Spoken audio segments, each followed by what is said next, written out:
You know, all I wanted to do. All I wanted to do is play Block Source. That's all I wanted to do. You just wanted to play block Source? I just wanted to play Block Source. Right. Yeah. And you took that away from me. Right. Yeah. You gonna cry about it? I might.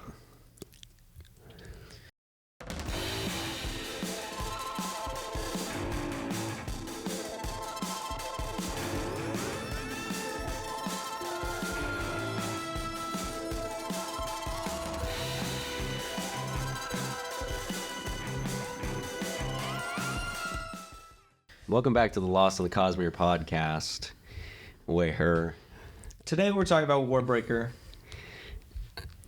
I have Nightblood right here, actually. Luke's mad because I'm going to use it to kill my co-host, Luke, because he mad wouldn't let me play Block Source. because I was trying to set up for the next episode, and he was playing cool math games, and I turned it off, and now he's mad at me. I'm going to kill him. Get over it. I don't know. Like, yeah, I'm invincible. It's over. No, you're It's not. done. No. So Warbreaker. Warbreaker. Spoiler-free review. Yeah. Let's just hit it. We can get right into it. So what did you think of Warbreaker? I mean, I thought it was good. Out of this, I guess, like ones that aren't like part of a series. yeah, it is. It's the only book in its series. Yeah. I would say it's pretty good. I didn't like enjoy it as much as everything else. Sure. I think it's definitely an acquired taste. You have to be in the mood for it. Okay, I can see that. Yeah. But like, it wasn't bad. Mm-hmm. It was still really good. So I mean, I think I had a pretty good time with it. But I'm ready to get back into like Stormlight and stuff. So yeah, all in all, Warbreaker, really good. Really good. Yeah. Oh God, we got to make this as good as our last spoiler-free. We talk. Yeah, I think Warbreaker's a really good book. In the last video, we mentioned how there's really, if you're not a fan, or if you are a fan of spice and yes. romance, Yeah. Way Kings, there's not a lot of it in that book or in that series, really. Warbreaker is Brandon Sanderson's spiciest I would book say so. out of any of them. Really. Yeah. So if you are a fan of that spicy stuff, this one might be a little more your style. However, it's still Brandon Sanderson. So You're not getting like, anything too heavy. Yeah. If anything even approaches sexy times, you're going to get a fade to black. You're not going to get anything written on the page. You're going to get a fade to black. It's going to be they wake up the next morning together, or it's going to cut to a new chapter entirely. I think so. A new day. Yeah. Because there's a scene in this book, but it's a fade to black. Yeah, it's a fade to black. But I mean, there's some spicy kissing and stuff beforehand. there is some spicy kissing and stuff. But yeah, like they lead in, and then you get that fade to black. And so, but if you are a fan of the more romance elements, there's a lot more romance elements in this book. 100%. This was Brandon trying to be spicy. I don't know if he'll ever do another book where he tries to be spicy again. I kind of hope he does, because I want to see, like, I mean, if he's going to do anything more than this one, or if it's going to be just more of the same. I mean, I'm not somebody that needs the spice. Sure, yeah. So I don't really I'm care. just curious to see where his romantic, spicy writing, whether if it's evolved or if it's the same, or if he does even less. I would think his romance is just going to get better at least. Yeah, I know. I think his romance has gotten better. This is clearly like this and Way of Kings. I think have the romances are getting better. Yeah, absolutely. And especially once you get to Yumi and the Nightmare Painter. Oh, okay. One of his most recent books. Very romance heavy. That book. Very good. Very good. Yeah. Okay. So, is that our spoiler-free review? There's not really a lot. It's a little more romance heavy. It's a little bit more of a political court drama. Yes. So there's not a lot of action. Not very action heavy. Which is, I wasn't really. I think coming off of the Way of Kings high, it's not. I guess we talked about in the Way of Kings one, like where possibly you should read it. I would say, because you told me that I should read Warbreaker before reading the second Stormlight book, which is why I read this post Way of Kings. I think you should probably read it before. I think you should read it before. It came out before Way of Kings. I think you should probably read it before. Yeah. Way of Kings. Way of Kings. Just because I think you come off that high of Way of Kings, and then I think it's like you can read Warbreaker, but I don't think you're mentally like, right. Oh, let me go into like the political court drama. Mm-hmm. Where like Way of Kings has a pretty good pace with everything. Yeah, I mean, like Mistborn is a very action-heavy series. Yeah. Warbreaker is a very political court drama series. Way of Kings kind of has that nice balance. I think so. You know, of action and court politic drama. Yeah. So, but yeah, if you're into like kind of that court politics, the court politics, a little bit slower. Yeah. Not so much action. More character relationship focused. You're going to have that with Warbreaker, 100%. Yes. So, all in all, I think it's pretty solid. But the characters are great. The characters are pretty good. Yeah. Yeah. Characters are amazing. Especially one character. I'm sure we'll talk plenty about him. Lightsong. Oh, yeah, probably. Lightsong in this book is so good. Just such a funny character. I think so. It's such a great character to read. Yeah, I agree. So, yeah, Warbreaker, solid. Pretty good. Maybe not as like the best, but it's still like, I mean, yeah. So Good work. What do we want to start with first? Let's start with like the magic system / the world of Warbreaker. So the magic system is very unique. Very unique. Yeah, definitely one of his most unique magic systems. It's based on breath. Each person in the world has one breath. Yes. You know. You can give that breath to other people and they'll have more breath. You know, you can use that breath to infuse objects and give them commands to do things. It's a very, very cool power system. Not one of his like most powerful power systems per se, but it's very unique. It's different. It's different. The things it can do are more numerous. Yeah. Which is probably why it's not like super powerful. But even then, like, there are aspects to it that make it very powerful. Yeah. You know, it can be very powerful, but on a base level, you're one person with one breath. You're not like a Mistborn or a Misting or a Night Radiant, you know, anything like that. So, but yeah, I think it's interesting. Like, who would have thought that they were just gonna do breath, I guess. But it kind of bleeds into the whole, like, the culture of the world. Because the world's basically, I think it's kind of funny. This world is, like, the most typical fantasy world out of all of the worlds, I think. I think so, yeah. It's just the most. Like, it's got a jungle, it's got a kingdom. Yeah, it's your typical with, fantasy like, story. a bazaar like type thing. It's set in a jungle type area.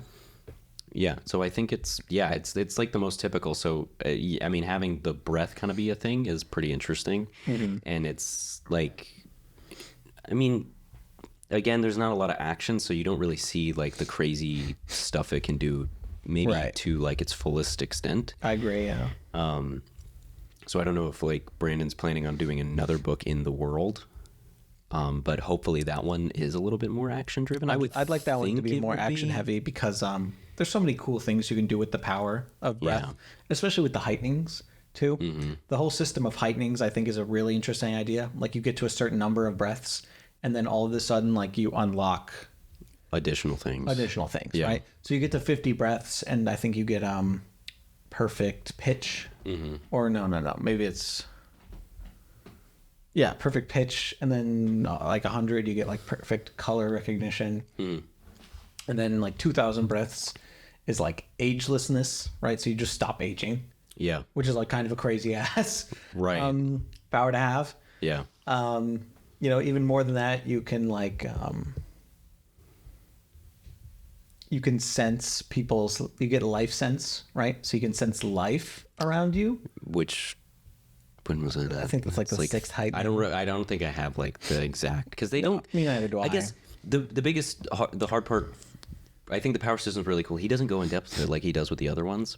No, not super in depth. I mean, again, because we only have one book in the series too. So, but there is a list of like the 10 heightenings we know of, and but six. I think 6 heightening is like perfect, or it's like life sense, right? So you can sense people around you, and stuff.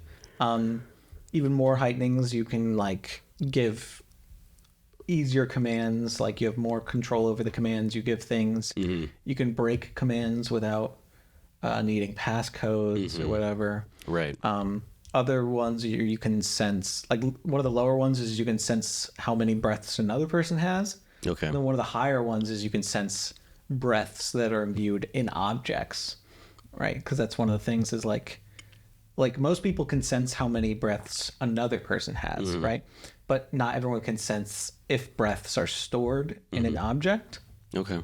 But if you get to like the seventh heightening or something, you can sense the breaths in an object. Interesting. Which is interesting. And then like the God King, who has like 50,000 breaths, has like, he can give commands to things without even saying anything and like do crazy ass shit like that, like mental commands and stuff, crazy stuff like that. So. Jeez. Yeah. It's a lot of breaths. Yeah. And I mean, once you get to like, like you're at the fifth heightening or fourth heightening, whichever one it is, and you get agelessness, right? You just don't age. Yeah. No diseases affect you. Like, it doesn't need to give you super strength or anything to be crazy. If you are immune to disease and age, right? Like that's pretty crazy, Yeah. And I mean, the most amount of breaths we saw somebody with was the God King with around 50,000. I think. Right? There's more than 50,000 people on that planet. 100%. There's millions of people on that planet. So what if you imagine somebody with 1 million breaths, right? Like, how invested would a person like that be? Like, how powerful would they be? Yeah. What kind of heightenings are we talking about at 1 million breaths, So something like that. Even like at 100,000 breaths, like you just, like the power system really does not have. Yeah, the shard on that planet's kind of a silly little person. Endowment, I believe, is the shard on that planet. Yeah. I mean, I don't think they might mention it in like Is it Words of Brandon? No, I don't think it's a Words of Brandon thing, but like here's the thing. It might be in like one of the epigraphs somewhere in Stormlight. So it's like, what's the harm in saying endowments the shard on what's the planet's Nalthis. Nalthis. Oh, that's the one, yeah. We still don't have an intern, so we can't fact check. So the breaths are really cool. And I think it's definitely interesting, but it I don't know, something about it's just not as like cool as like some of the other ones, but to me, but I think it has a lot of room to grow. Agreed. And one of the things my girlfriend, that's why it's kind of hard to talk about. Yeah, one of the things my girlfriend really likes about the system of breaths, Kaylee says like she loves how much it's all works into the narrative really of the story. Yeah. With like the royal locks, changing colors, and so the God King can sense even the tiniest changes in the hair color. Yeah. From Ciri, right? Because I really like the scene where he talks about how like he has so many breaths that everybody's physical appearances kind of look the same to him. Like beautiful people all look the same. Like everybody looks beautiful because he can see like into such detail that like physical beauty is not what matters to him. It's like personality, right? And the subtle changes in somebody. Yeah. And so like him being able to like see Ciri's emotions like through the tiniest changes in her hair and facial expressions, like that really leads into their relationship dynamic. Okay.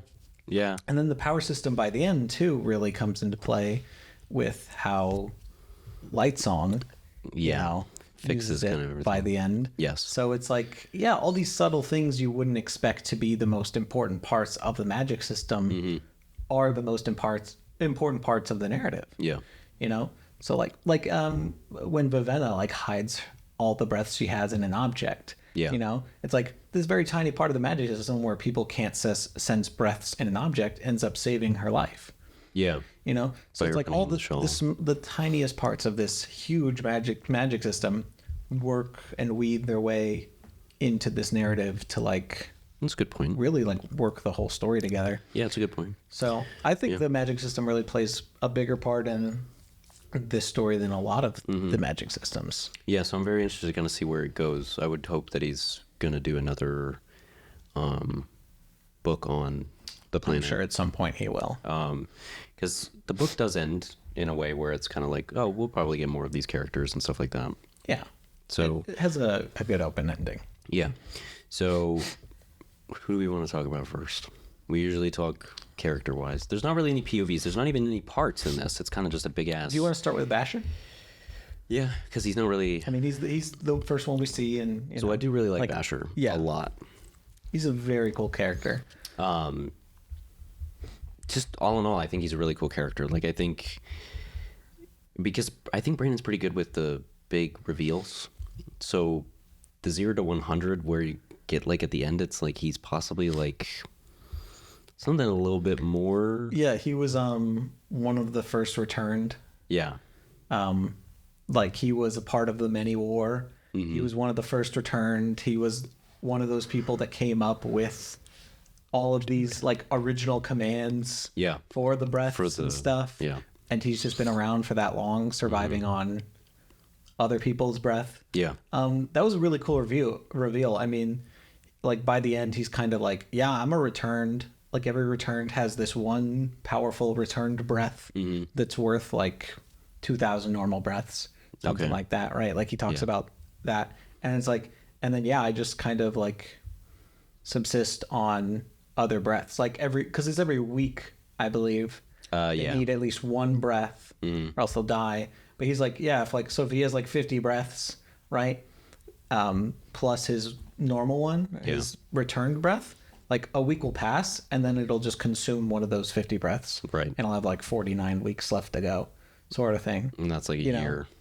So exactly. Plenty of time. So yeah, like he can pretty much live forever as long as he is subsisting on breaths. You know, so like let's say he's like, yeah, I've got 1,000 breaths. I'm just gonna chill in this cave for however long, and then so like he can stick around. But yes, I think the reveal was cool, and I think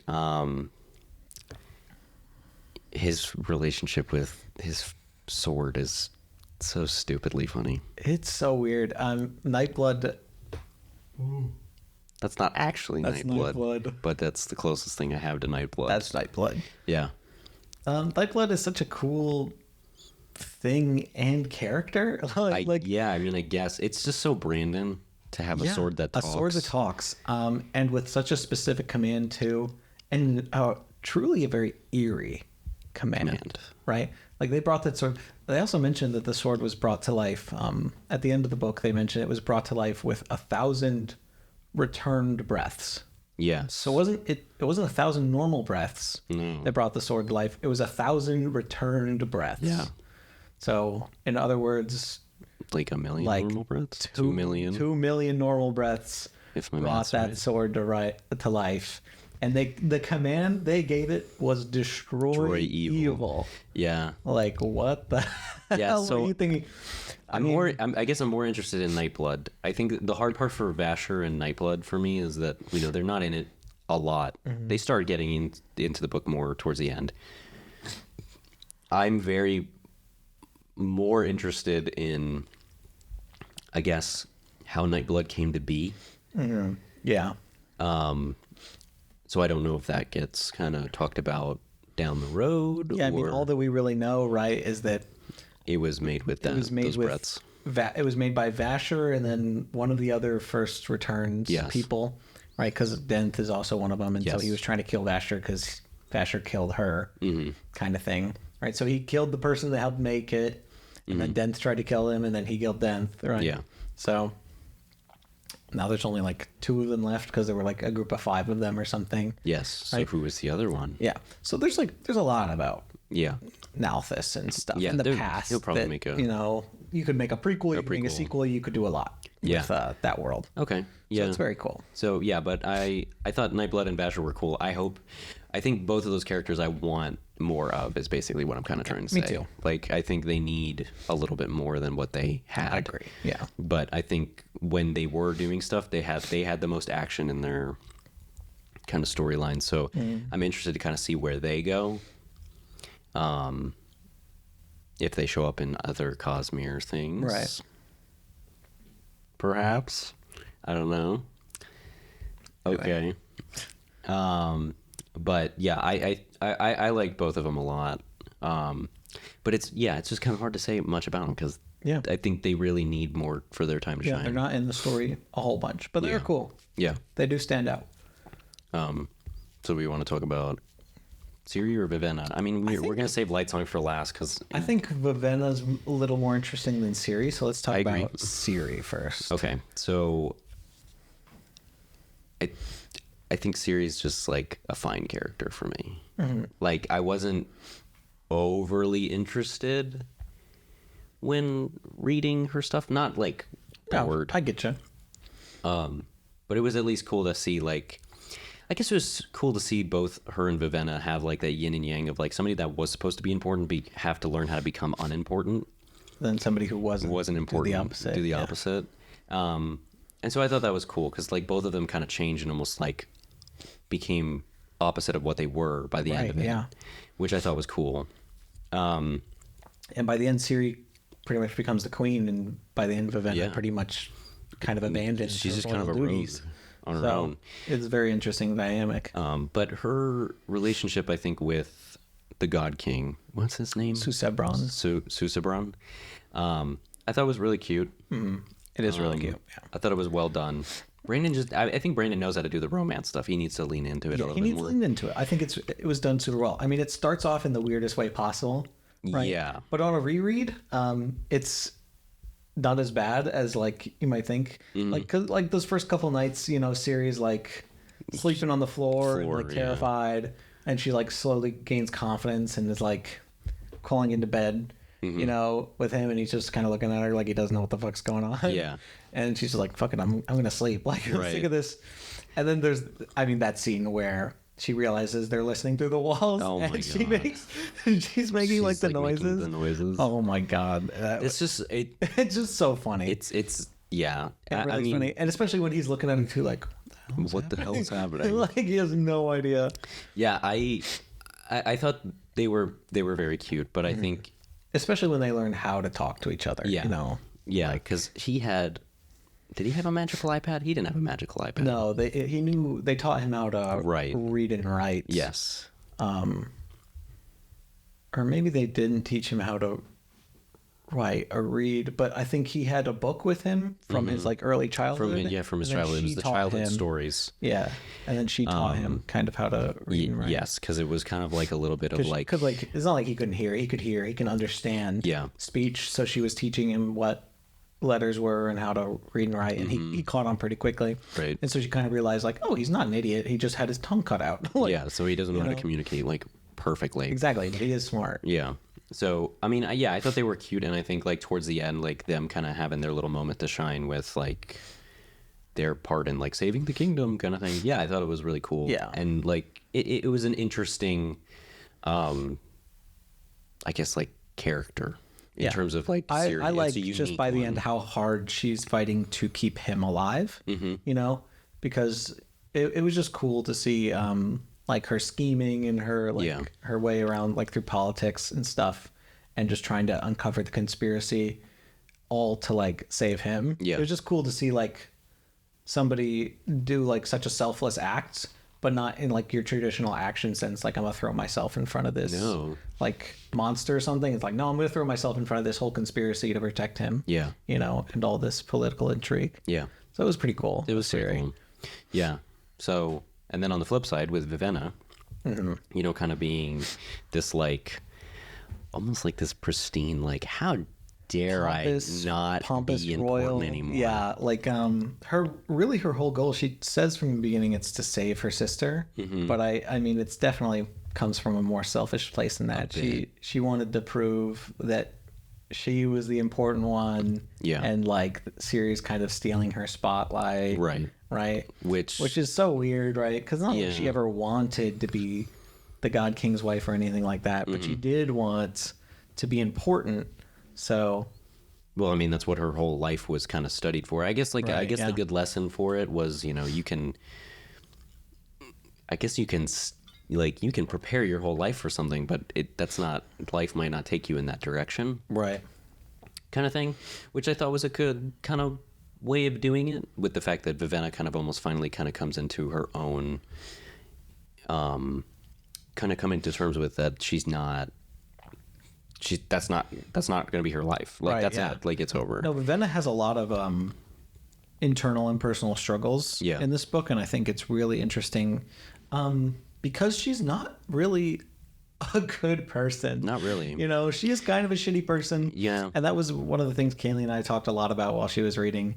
We were talking about like how we don't really like Vivenna, but that's why we like reading her stories, I because guess. she is like not a perfect person, and it's kind of fun to watch her grow or face these hypocritical thoughts she has of the people and their culture versus how she views her culture and her religion. You know, like how she views them as heretics, but hers is supposed to be perfect. Yeah. You know, and then when she's faced with these realities, she's like, oh God, like maybe our culture and our religion isn't perfect, but like I still think theirs is heretical. So like, what do I do? Yeah. You know?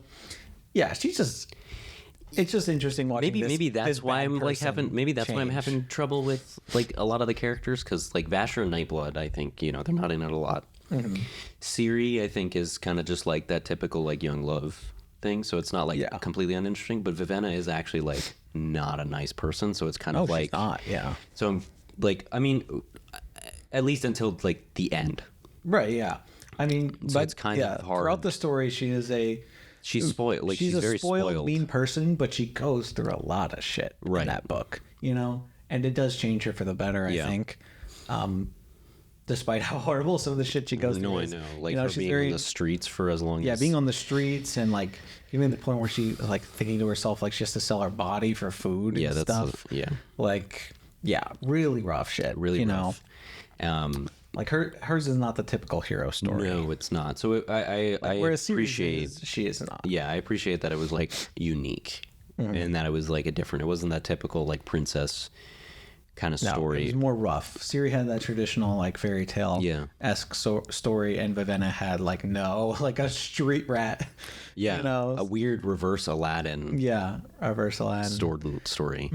Yeah. I guess that's a funny way of putting it. I do really like the scene too where Vasher finds her on the streets and like takes her in, and he offers her some food, and he realizes that she hates seafood or doesn't like it, and he's like, "Oh my God. Like, do you hate seafood? Has nobody ever like asked you that yet? Like, why haven't you said anything?" And she's like, I don't know. Like, it's a foreign place. And he gives her something else to eat or something. It's like, that is legitimately the first bit of true kindness she has received since she got there. Because everyone else has been lying to her and just pretending to be her friend. Yeah. And then here comes this guy who kidnaps her. And the first bit of true kindness she receives is like, you know, him just being like, "Oh, you don't like that food? Yeah, like, I'll give you something else." Yeah, because, I guess that's true. Yeah, I think their relationship is really good, which is why it's just, I guess that's the trouble I'm having. Because again, it's like the end of the book. It's like, oh, I wanted more with their relationship, so I want them to write another book. Right. And then, I guess before we talk about Lightsong, Brandon's just really good with a twist, I would say. The big reveal that Denth and Tongfa and all them are... Especially because everyone I've talked to, including myself, has loved Denth and Tongfa. Up until... Throughout the majority of the book. It's always like, oh my God, like Denth and Tongfa, it's like they're so funny. You know, they're so sweet to her. Like, they're just joking around. And it's like, oh my God. Yeah. They are evil people. No, because she gets back to the place, and it's like you walked into like a scene from Texas Chainsaw Massacre. Like, her friend is dead, and like all the pets that Tongfa's had is like chained up that have been lost, like quote lost. Yeah. Like, no, he's been killing them, and they're chained up on the wall. And it's like super sinister, and it's like, oh my God. No. So talk about a twist. Yeah, I think it's a really good twist. And it makes so much sense too when you go back to read it, because it's like they are there immediately after she finds the person she was supposed to be meeting up with, right? Like, she meets up with that person, she gets the breath from him, and then boom, there they are, right? Oh, really? Yeah, like pretty much. Okay. Right? Like, and then she's scared of them at first, and like, well, no, we're like here to help you. Like, he hired us. Yeah. Like, and it's like she gets there right after the place was trashed. So it's like they trashed the place, saw she was coming, hid, right? Waiting for her to talk to him, get the breath, and then pretended to be like, for his like those hired thugs to help her, kind of thing. Right? Jeez. So it's like, oh my God, like that's sinister from the start, right? Yeah. Like, that is totally definitely evil. Yeah, it definitely makes you it makes me want to go back and kind of read it a little bit and at least see kind of like all those things, because it makes sense why like Jules is like kind of at odds with Vivenna a little bit, right? Because she's not as perfect in the act as Denth and Tonk Fa clearly are. No, yeah. Because she's still being kind of like a little like shitty towards Vivenna. But like I remember like really liking their characters, and then like that happened, and it was like, oh, you're kidding me. How could they? Yeah.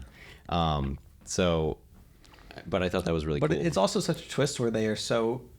It reveals that they're so like irredeemably horrible, right? And that they have been with. I think the reveal that Tonk Fa has been killing his pets the entire time really sells the fact that it's like, oh, like they were never nice people. No. You know. So there's no part of your brain that's like, what? Oh, there's like, a chance. There's no part of your brain that's like, oh man, that's stupid. I mean, like that came out of nowhere. It's like, oh no, that didn't come out of nowhere. No, they've been doing it the whole time. They're horrible. Yeah, they were in on it the whole time. They've literally just been using her to try and kill Vasher and steal her breaths, and Tonk Fa's been killing all those poor little animals, dude. Yeah. So, I thought like. And that just it was just a cool twist, because I remember like putting the book down like, dude.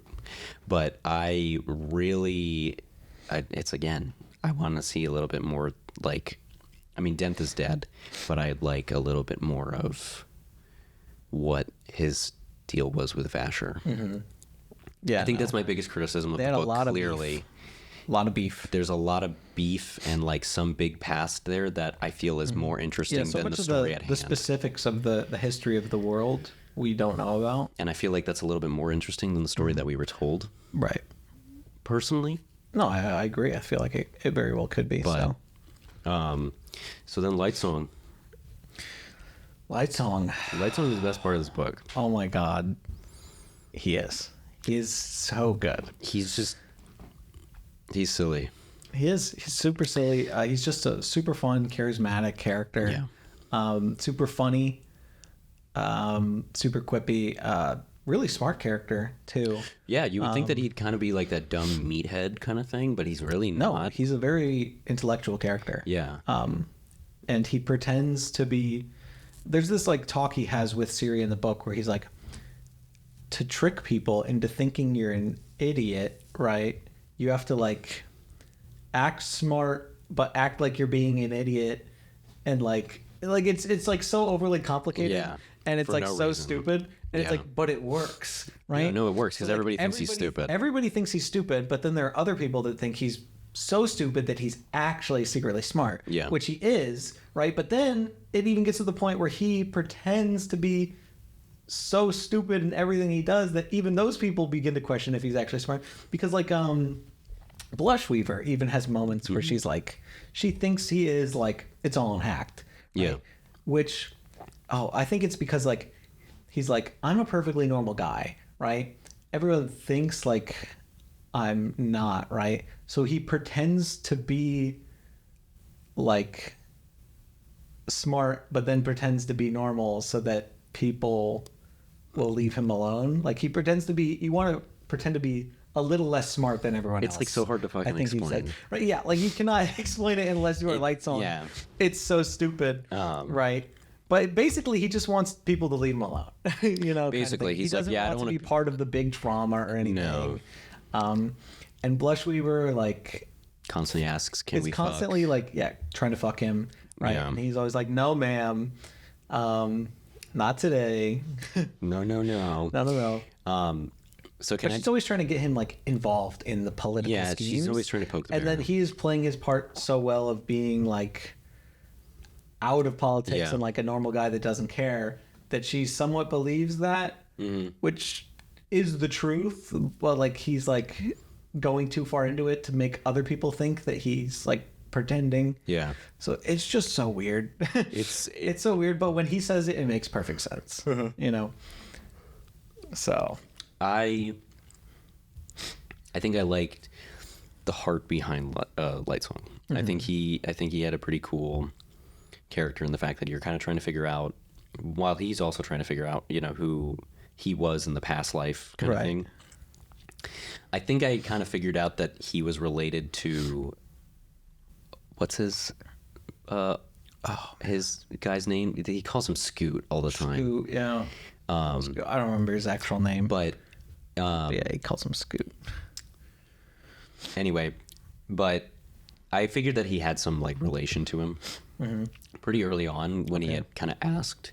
He had asked like some kind of question, and it was like, and Scoot was like kind of quiet on it. I was like, okay, so he's like related to Lightsong, and I guess that's what's interesting. It makes me wonder, like, were all the priests that were attached to each returned, were they in relation to the person? Were they not? Like, I wish theirs was a special case. Okay. But it does make you wonder, because they never really specifically get into it. But just the way Scoop mentions it is that he joined the... Oh, I guess he did. He joined it afterwards, after he found out. Yeah. And so he specifically wanted to get in touch with Lightsong to be his... Okay. Thing, as like a repayment for saving... His daughter. Yeah, okay.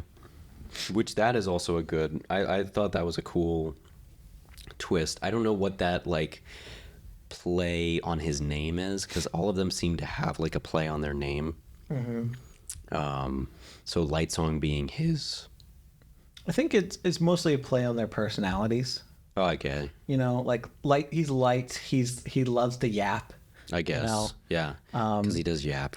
Blushweaver kind of speaks for herself. Like, you know, she's very flirtatious, but she's also weaving in her political schemes all over the place. Like they each have their I guess they each have their own like their personalities. Yeah. So, but I thought his was cool. Okay, so can we talk about the fucking moment? So, it was very interesting how Brandon wrote it, because it was like, whoa.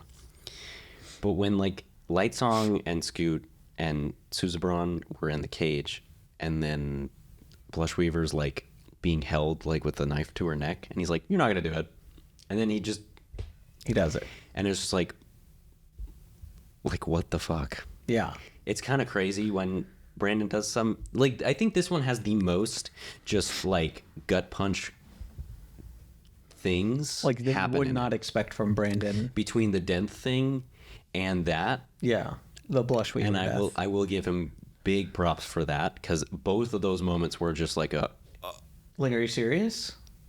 Like, we're not doing anything to like fix that. Yeah, like that just happened. That's that. Okay. You know, like it's when Blushweaver died, I was shocked, and I was so upset too, because like that is a character that did not deserve that. No, right there, like at all. That is a character that has been fighting this entire time to, you know, get the commands for the armies and help like protect her kingdom. Yeah, she's literally been doing everything she can to help protect her kingdom. Yeah, and just like that, boom, done, dead, over. Yeah, done.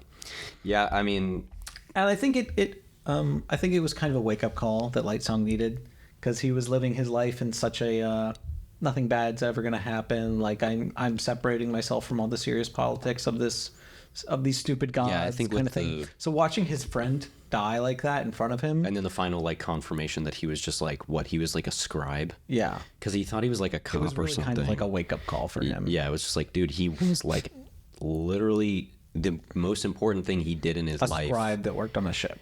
So his most important thing, maybe to an outside perspective, is he saved his brother's daughter. Like, he saved his niece and died at the point of it. Not that scribes aren't important, guys. Sure, but like he was hoping for something more or whatever, like a cop, you know, or like one of those more stereotypical, like, profound. Yeah, I think he was just hoping that when he did find out, things would make more sense to him, you know.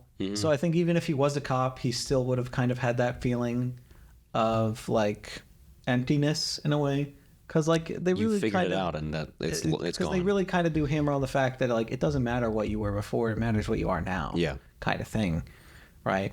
Because they're talking about like even criminals could become returned, you know. True. Like their past lives literally do not matter. Yeah. So again, I think I wish. It's funny. I feel like this book is just like a big prologue to the world. It's what it does feel like, yeah. And so I do wish that he's going to write more about it, because I almost want more. Most of this review has been like, Brandon, can you write another Warbreaker book? I need another book. Not that Warbreaker was bad, but it definitely feels like a big, giant prologue. And that there is definitely something I wanted more out of it. I get you. from like the characters, but just the world in general. I think and not all answers always have to be answered, you know. But there are definitely some questions that were kind of just like, I kind of need that in order to like feel more about the world, right? Like some of the other worlds that he's written. But I mean, he talked about possibly wanting to write a prequel or a sequel or some shit. Yeah, I think he's mentioned a prequel called Nightblood, right? So like, yeah. Okay, well so that's so like that's so he might write a prequel about probably like, how he was created of Nightblood, which would be pretty cool. I mean, yeah, because Nightblood's silly. Yeah, he's silly. He's a silly little guy. Would you like to destroy some evil? I just think it's funny that Vasher would just kind of walk in and drop the sword. Yeah, people would just pick it up and start killing each other. It's just like, it's crazy. Why would your first instinct when some random guy walked into a room and dropped a sword be to pick up that sword? So I think it's like this pull Nightblood has on people. Oh, yes, because it has the smoke. He uses it to test Vivenna as well, to see if she can hold it. Oh, yeah. Remember? So it's like if like people are pure enough. So maybe they are evil. Right. Maybe they are evil, or maybe they just have like enough bad intentions behind them or something that they cannot resist the pull. Yeah. Right? Because Vivenna like picks up and for like a second, it's like, oh, and then she's like, oh, okay. Until she like throw up. And yeah, and then Vasher's like, all right, yeah, you're and not then she goes, he's like, you're not a total piece of shit. Yeah. I guess that's true. You know? Yeah. So yeah, there's something going on with like, if you're like a shitty enough person, then Nightblood will have some influence over you or something like that. Yeah. Okay, so that's all the characters for Warbreaker. It's time to go into the... Luke told me to read Warbreaker before Words of Radiance because somebody supposedly shows up at the end of Words of Radiance. Oh my god. Which everybody can yell at him in the comments if that was like a spoiler. But that's not a spoiler, it's not really right, a spoiler. guys? He didn't tell me who it was. I told him to do it because I told a friend of ours to read Warbreaker before he read Words of Radiance. The same friend who started Stormlight, right? He just never listens to us. Listen. He never listens to us. I literally told him, I was like, I read all of Stormlight first. That was the wrong thing to do. I've even heard other people like, don't do that, right? And then he does it. He does it anyway. I can detail out like I think I have my game plan pretty much set in stone now. What my the rest of it is. But I told him to read Warbreaker at least before he read Words of Radiance because I feel like there's some stuff that happens in Words of Radiance that if you had knowledge from Warbreaker and like, you know, the payoff would be a lot better. Because I think you said you would recognize, yeah, like at the very end of Words of Radiance, there is Warbreaker stuff that you said something like for Oathbringer too. Yeah, then there's stuff in Oathbringer too that you won't pick up on unless you've read Warbreaker, right? So I don't know. I tried to get him to read Warbreaker. He didn't listen to me. We're calling him out. We're calling him out. Come on. What are you doing, man? Come on. But Cullen here has. But we love you, buddy. Okay, yeah. We love you. But Cullen here, I think, has gone at a much better order of things. Yes, I've actually kind of because you've already started to pick up on things here and there in Stormlight from either Mistborn or Warbreaker. I mean, even Tress. Elantris. Yeah, and I mean, yeah, Tress is one of those books you can really read at any point as well. So my order now is Words, then Edge Dancer. Next. Yeah, and then obviously Edge. Oathbringer. Dawn Shard, possibly right after Oathbringer. Mm-hmm. But after Oathbringer, I'm jumping into Era 2. I think that's, I think that's fine. Yeah. If I haven't read Dawn Shard by that, then Dawn Shard, then Rhythm. My game plan is to be caught up by Wind and Truth. If you wanted, you could read once you're done with Oathbringer, right? I believe Dawn Shard was next. Yeah, Dawn Shard's like in publication order is what I'm thinking of, right? Okay. Not necessarily in like the Stormlight order. Like I know it's in between 3 and 4, but like you could do Dawn Shard, and then I think Air 2, like books 1, 2, 3, and then I think Rhythm of War came out, and then I think Lost Metal came out after that. So if you wanted, you could read it like that. But I also think reading Rhythm of War. If you wanted to read that after, that works too. Right. Yeah, because I mean, Sun and Man and Yumi are going to be last. Yeah, those will be last. Those might even be after Wind and Truth. We'll see if I have time. Hopefully you have time before Wind and Truth. I mean, what month is it? It's July. already July, isn't it? It's oh my July God. when Wind we're and Truth recording is this. 6 months away. sooner than I thought, y'all. Yeah, it's a little crazy. Whew. Wow. But yeah, that was my kind of game plan for it. But what were we talking about before? All I know is the Rhythm War. I've been telling him this for a while now. I've been telling our other buddy Adam as well.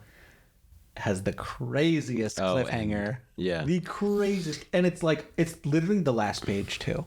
It's the last page of the book. Like the craziest cliffhanger. Okay, so we were talking about the fact that somebody shows up at the end of Woods Radiance that was in Warbreaker.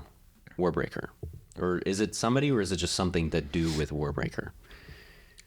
Let's say read and find out. Rappo. Well, I was bringing in. I'm giving you a Rappo. I was bringing in the segment because I was going to throw my stuff. Throw your stuff. Okay. Here it is. I think Nightblood's secretly a Shardblade. Do you know? I do. Why do you think that? Because it has like kind of the wispies coming off of it, but I don't think he's like an engineered Shardblade because it was made by Vasher, Denth, and the other three, right? What do you think Shardblades are? Oh, whew.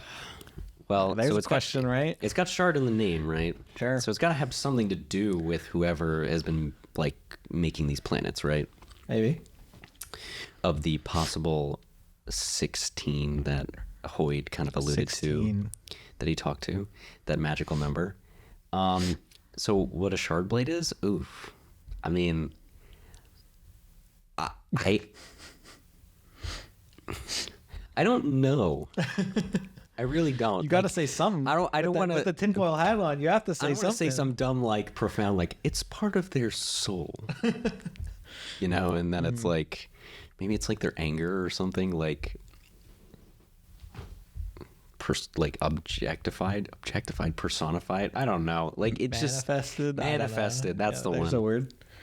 But then how could you pass that?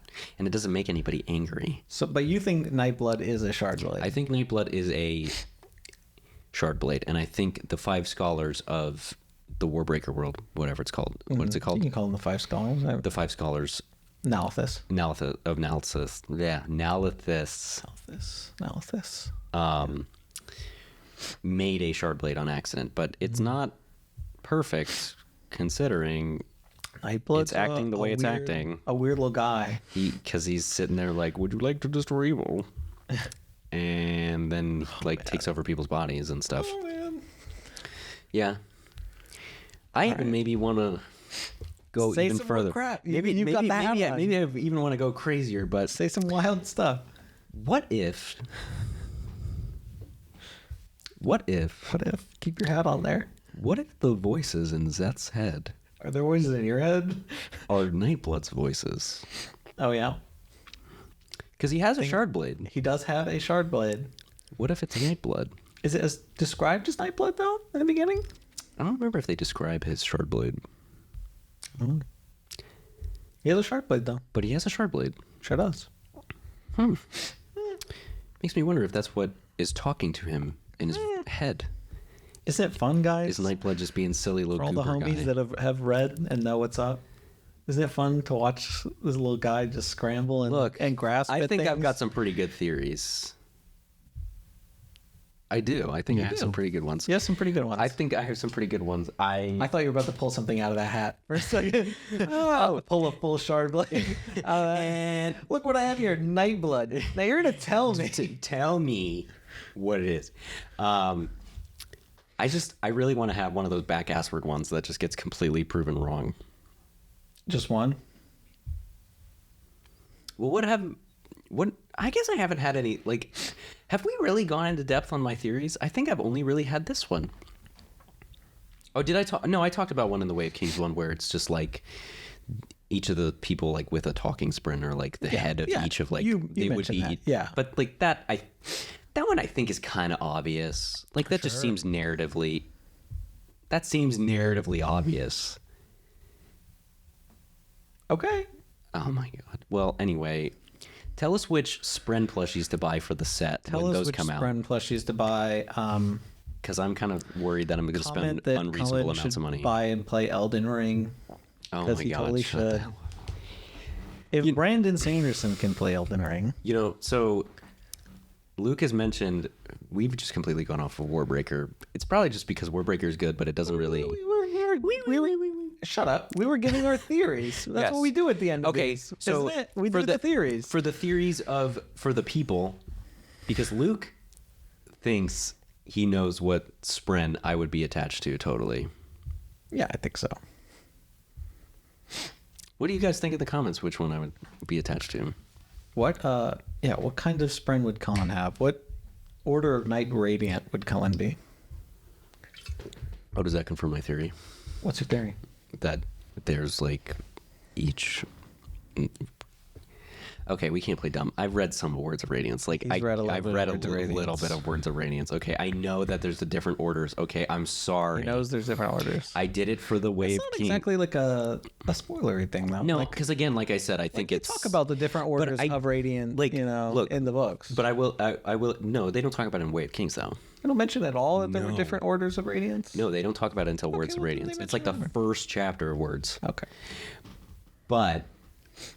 For the record, I did have that theory before I started reading Words of Radiance. He loves his theories.